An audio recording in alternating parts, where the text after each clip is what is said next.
Assalamualaikum students. I hope so you are fit and fine and fully focused on your studies. Before starting this video, I have a request for you that please like, share and subscribe our channel Coaching Zone. So today our topic is from chapter number 2 homeostasis part number 7. ये part number 7 जो है इस video का last part है और इस chapter का भी। इसके बाद हम नेक्स्ट चैप्टर नंबर 3 स्टार्ट करेंगे और उसके बारे में फ़र्दर हम अच्छे डिटेल से पढ़ेंगे, जैसे हमने चैप्टर नंबर 2 और चैप्टर नंबर 1 क्या है कि डिटेल से पढ़ा था। अगर आप लोगों को क्या है कि किडनी के बारे में डिटेल में स्टडी करनी है तो मेरे पार्ट नंबर 6 और पार्ट नंबर 5 को देख लीजिए। उसके अंदर किडनी और नेफ्रॉन का डिटेल स्ट्रक्चर और डिटेल है ना बताया गया है। हमारा टॉपिक जैसे कि आप लोगों को दिख रहा है डिसऑर्डर्स ऑफ किडनी है। डिसऑर्डर्स ऑफ किडनी के अंदर तीन चीज़ें आ जाती हैं। 3 चीज़ों के अंदर होता है किडनी स्टोन और किडनी फेलियर और किडनी डायलिसिस। किडनी स्टोन के अंदर हम लोग ना अगर पढ़ें तो किडनी स्टोन्स के अंदर स्टोन्स बनते हैं और उसको हम कहते हैं रीनल कैल्कुलाई और नेफ्रोलाइथियसिस और यूरोलिथियसिस बोलते हैं, जो कि एक होती है जिसके अंदर हमारे हार्ड डिपॉजिट्स जो होती हैं बनी हुई होती हैं मिनरल सॉल्ट्स की, जो कि हमारी किडनी में जमा हो जाती हैं। एक स्टोर हो जाती हैं जो कि फॉर्म कर लेती हैं स्टोन्स की फॉर्म। हम उन्हें कहते हैं किडनी स्टोन्स और या रीनल कैल्कुलाई। इनका बायोलॉजिकल है ना कैल्कुलाई इसलिए बोले क्योंकि बायोलॉजिकल नेम है। इस किडनी स्टोन्स किस वजह से हो जाते हैं? किडनी स्टोन्स हमारी डाइट के अंदर है ना एक्सेस मिनरल्स लेने की वजह से, या एक्सेस है ना बॉडी वेट गेन होने की वजह से, या फिर मेडिकल कंडीशन की वजह से, या हम मेडिकेशन में सप्लीमेंट्स को ज़्यादा ही ले लेते हैं तो जिसकी वजह से हमारी किडनी में स्टोन्स हो जाते हैं। अब आप लोग जैसे देख सकते हैं कभी कभार हमारी बॉडी में ना क्या हम लोग मिनरल्स भी ले रहे होते हैं अपनी बॉडी लाइफ के अंदर, मगर हम सप्लीमेंट्स भी ले रहे होते हैं। सप्लीमेंट्स की ज़्यादा इंटेक की वजह से जो हमारे किडनी के अंदर है ना वो मिनरल्स जो हैं स्टोर हो जाते हैं, मगर जब हमारी बॉडी में जब स्टोर होने के बावजूद भी वो एक्स्ट्रा मिनरल्स होते हैं। वो एक्स्ट्रा मिनरल जो होते हैं वो यूरिन के थ्रू अगर कभी कभार नहीं पास आउट हो पाते वो हमारी किडनी के अंदर है ना स्टोर हो जाते हैं, जो स्टोर होने की वजह से वो स्टोन्स की एक फॉर्मेशन बना देते हैं जिसे हम कहते हैं किडनी स्टोन्स। किडनी स्टोन्स के जो सिम्टम्स होते हैं, जो अगर जिस बंदे की अगर किडनी स्टोन है, बाज़ों का ये किडनी स्टोन छोटे छोटे भी होते हैं और कुछ बड़े भी होते हैं। छोटे जो होते हैं वो कभी बाज़ों का हमारी बॉडी के अंदर से ऐसी स्टोन किडनी में से ऐसे ही पास आउट हो जाते हैं यूरिन के थ्रू, बट जो बड़े होते हैं वो वहीं स्टक हो जाते हैं, जिसकी वजह से इंसान को जो पेशेंट है उसको पेन फील होता है, वोमिटिंग होने शुरू जाती हैं, चिल्स होती हैं, फीवर होता है और नौजिया होता है।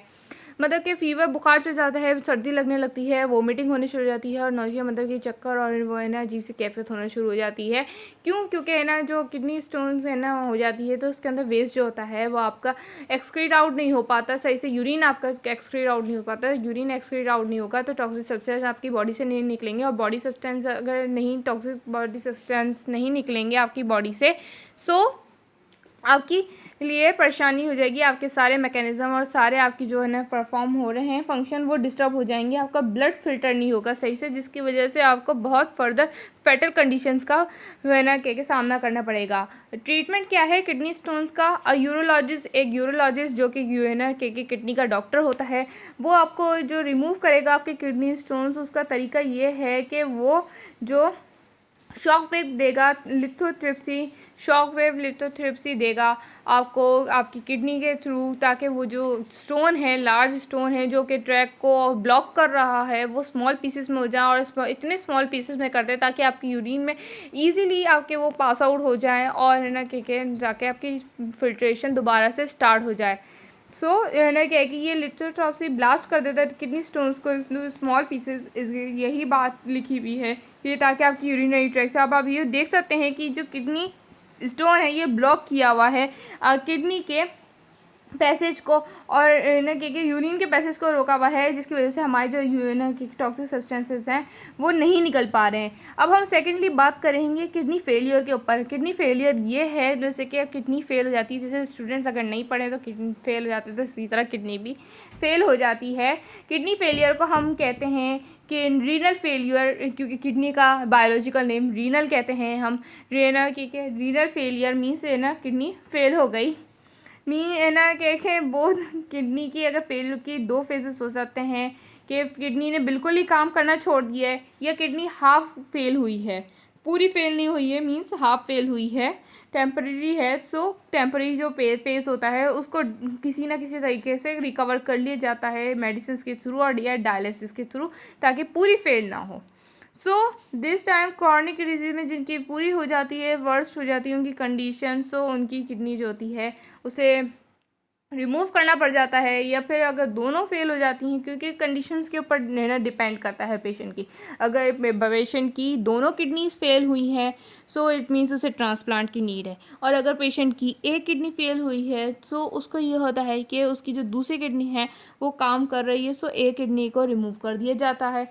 सो अगर ना kidney cause of kidney failure के क्या है, हाई ब्लड प्रेशर हो सकता है, डायबिटीज़ हो सकता है, क्योंकि ये टू मोस्ट कॉमन कॉजेज़ होते हैं किडनी फेलियर के। मतलब कि high blood pressure, high blood की प्रेशर हाई है जिसकी वजह से ब्लड प्रेशर हाई होने की वजह से आपके किडनी पे इफेक्ट पड़ता है। डायबिटीज़ से कोलेस्ट्रॉल जमा हो रहा है तो उसकी वजह से आपकी किडनी की ब्लॉकेज हो सकती है, फिल्ट्रेशन में ब्लॉकेज आ सकती है, जिसकी वजह से किडनी है ना, ये जो दोनों रीजंस हैं ना ये डैमेज करते हैं किडनी को, फिजिकल इंजरी भी देते हैं, डिजीज़ भी पैदा होती हैं और अदर डिसऑर्डर्स भी हो जाते हैं। अब आप ये देखें कि किडनी फेलियर होने की वजह से बंदा जो पेशेंट है वो कितना डिस्टर्ब होता होगा, उसकी खुद की हेल्थ और उसके खुद का मैकेनिज्म कितना डिस्टर्ब होता होगा।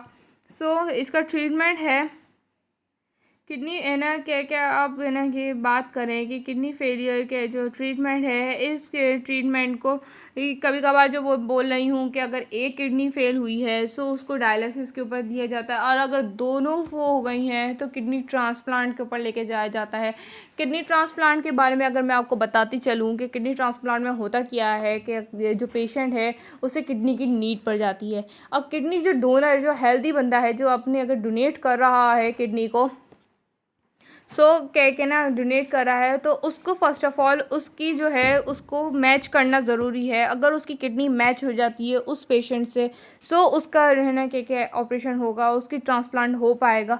कभी कभार बाज़ औक़ात ऐसा भी होता है कि ट्रांसप्लांट बिल्कुल सक्सेसफुली हो जाता है, किडनी के सब कुछ मैच होता है, बट कुछ फ्यू आवर्स के बाद पेशेंट्स का पता लगता है कि उसकी किडनी एक्सेप्ट नहीं हुई उसकी बॉडी के थ्रू, क्योंकि एंटीबॉडीज़ बना देते हैं और बॉडी खुद ही उस ट्रांसप्लांटेड किडनी को किल कर देती है, ख़त्म हो जाती है, और इस तरह पेशेंट की जो होती है डेथ हो जाती है, जिसकी वजह से किडनी जो है काम नहीं कर पाते और वो है ना ऑपरेशन सक्सेसफुल नहीं हो पाता है।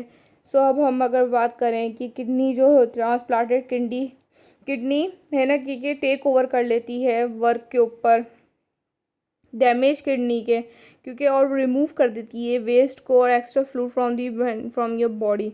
मतलब कि आपके जो एक्स्ट्रा फ्लूइड सब्सटेंसेस होते हैं, ट्रांसप्लांटेड किडनी जो होती है वो काम कर लेती है। अगर हम हम किडनी डायलिसिस की बात करें, डायलिसिस के ऊपर मैंने पहले भी आपको ऊपर थोड़ा बहुत बताया है ना कि इसका हवाला दिया था कि किडनी डायलिसिस जो होती है वो इसलिए की जाती है कि अगर एक बंदे की एक किडनी काम करना छोड़ रही है सो उसके ऊपर ज़्यादा उसके ना पड़े, उसके ऊपर ज़्यादा लोड ना पड़े, सो उसे डायलिसिस के ऊपर रखा जाता है उस पेशेंट को। डायलिसिस है ना कि एक ऐसा ट्रीटमेंट है जो कि किडनी को फेल होने से थोड़ा बहुत बचा लेता है। 2 टाइप्स के डायलिसिस होते हैं, एक होता है हीमोडायलिसिस और एक होता है पेरिटोनियल डायलिसिस। हीमोडायलिसिस की बात करें, हीमो मीन्स ब्लड की डायलिसिस होती है, मतलब डायलिसर जो है मशीन का नाम डायलिसर है। सो जो डायलिसर मशीन है ना वो ब्लड को फिल्टर करती है बिल्कुल। और पेरिटोनियल डायलिसिस मीन्स कि किडनी की फिल्ट्रेशन होती है, थ्रू किडनी ही उसी का ही सब्सटेंस जो होती है फिल्ट्रेशन जैसे किडनी में होती है, वैसे ही डायलिसर जो है वो ऐसे ही फंक्शन परफॉर्म करता है। That both perform normal kidney function, जो दोनों ही क्या है, इन दोनों की फंक्शंस क्या हैं कि ये बिल्कुल एक तरह से नॉर्मल किडनी की तरह ही फंक्शन परफॉर्म करेंगे। फिल्टर करेंगे आपके वेस्ट को, एक्सेस ब्लड फ्लू को ले लेंगे, और जो फिल्ट्रेटेड ब्लड है या फिर फिल्ट्रेटेड सब्सटेंस है वो आपकी बॉडी के अंदर दोबारा से यानी कि आपकी ब्लड में हीमोडायलिसिस है तो ब्लड के अंदर, पेरिटोनियल डायलिसिस है तो आपकी किडनी के थ्रू आपको पहुंचा देंगे। बात करते हैं व्हाट इज़ डायलिसिस। डायलिसिस एक ऐसा ट्रीटमेंट है for the people whose kidney are failing, मतलब अब मैं आपको यही बात बता रही हूँ कि वही जो जिन पीपल्स की किडनी फेल हो रही है उनके लिए डायलिसिस रखा गया है। When you have kidney failure, जब बंदे के पास किडनी फेल हो जाती है, सो उसकी बॉडी जो उसकी जो किडनी है ना वो फ़िल्टर नहीं कर पाती है आपके ब्लड को, जिसकी वजह से उसको एक एक्स्ट्रा मशीन उसके साथ अटैच की जाती है, उसके ब्लड को लिया जाता है, उसके बाद आर्टिफिशियली उसकी ब्लड को फ़िल्टर किया जाता है, उसके वेस्ट को रिमूव किया जाता है, टॉक्सिक को, ताकि उसके ना उसके लिए मज़ीद उसकी किडनी के ऊपर इफ़ेक्ट ना पड़े और उसकी बॉडी भी उसके बाकी ऑर्गन्स और है ना सिस्टम मैकेनिज़्म सही से परफॉर्म होता रहे, जिसकी वजह से पेशेंट जो है का कोई और बीमारी से ना वो हो, क्योंकि वो वैसे ही सेंसिटिव हुआ है। मज़ीद उसके साथ अगर इस तरह होगा तो वो जल्दी डेथ की तरफ चल जाएगा। ये डायलिसिस के ऊपर जो पेशेंट आ जाता है उसका जो ट्रीटमेंट है वो थोड़ा प्रोलॉन्ग हो जाता है, जिसकी वजह से उम्मीद ये होती है कि हो सकता है वो बंदा रिकवर हो जाए। सो ये डायलिसिस इसी तरह वर्क करता है कि किडनी का वेस्ट कर देता है और एक्स्ट्रा फ्लूइड को ब्लड के साथ निकाल देता है। और आप लोग ये डायग्राम के अंदर देख सकते हैं कि ये देखें, ये हाथ में से कैसे ब्लड को लिया जा रहा है और डायलिसिस में से होकर दोबारा से आपको एक और ट्यूब दिख रही होगी कि वो जो अनफिल्ट्रेटेड ब्लड है वो लिया जा रहा है और फिल्ट्रेटेड ब्लड आपके है ना उसी बंदे के आर्म में एक वेन से लेकर दूसरी वेन, ये नहीं है कि एक ही वेन में दोनों ट्यूब्स हैं, बट नहीं, ये एक आपकी ब्लड ले रहा है और दूसरी वेन में पहुंचा रहा है। उन्होंने पता होता है कि इन डॉक्टर्स को कि कौन सी वेन आ रही है और कौन सी वेन लेके जा रही है ब्लड को। सो इस बात का ख़ास ख्याल रखते हुए ये इसको ट्यूब्स को अटैच करते हैं वहाँ पे दोनों को, ताकि वो जो है जो ब्लड है ना आ रहा है और जो जा रहा है उसका ख्याल रखते हैं। और फिर डायलिसिस उनका पेशेंट्स का स्टार्ट होता है। उम्मीद यही होती है कि ये पेशेंट जो किडनी फेलियर या की तरफ जा रहा है ये डायलिसिस के थ्रू ही इसका सही हो जाए मेडिसिन के, वरना कभी कभार ये होता है कि बंदों का डायलिसिस भी कंप्लीट हो जाता है, किडनी सही जाती है, बट कुछ ना की वक्त बाद जो होती है किडनी फेल हो जाती है क्योंकि बहुत सेंसिटिव हो चुकी होती है। तो इसीलिए लिहाजा पेशेंट्स को चाहिए, इंसानों को चाहिए कि अपनी किडनी का ख्याल रखें ज़्यादा से ज़्यादा, इन जैसे कि किडनी को अगर हेल्दी रखना है तो उसे हाइड्रेटेड रखिए, ज़्यादा सप्लीमेंट्स ना लीजिए, है ना, क्योंकि अच्छी एक्सरसाइजेज कीजिए और है ना क्योंकि एक्सेस वेट को ना बढ़ाइए, क्योंकि वेट बढ़ने की वजह से कोलेस्ट्रॉल कभी कभार किडनी में जमा हो जाता है, जिसकी वजह से स्टोन्स बन सकते हैं। स्टोन्स बनेंगे तो आपकी किडनी जो फंक्शन है वो परफॉर्म करना रुक सकती है। सो इस लेक्चर में तो इतना ही है और ये लेक्चर हमारी चैप्टर नंबर 2 का लास्ट लेक्चर है। सो इसमें या प्रीवियस है ना लेक्चर्स में आप लोगों को कोई भी क्यूरी हो, सवाल हो, कोई भी क्वेश्चन हो, आप लोग मुझसे कमेंट सेक्शन में पूछ सकते हैं। मज़ीद अच्छी वीडियो के लिए और मेरे है ना कि वर्क को अप्रिशिएट करने के लिए मेरे चैनल कोचिंग जोन को सब्सक्राइब कर दीजिए और वीडियो को लाइक भी कर दीजिए, जिससे मुझे बहुत ज़्यादा अप्रिसिएशन मिलेगी आप लोगों की तरफ से।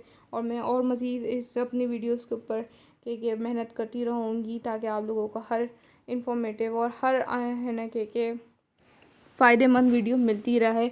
और अगर आप लोगों को है ना कि एडवाइस भी चाहिए हो तो आप लोग मुझे कमेंट सेक्शन में बता सकते हैं। मैं एक ऐसी वीडियो बना लूँगी आप लोगों की हेल्प के लिए, ताकि आप लोग बोर्ड के लिहाज से और एमडी कैट के लिहाज से है ना कि तैयारी कर सकें।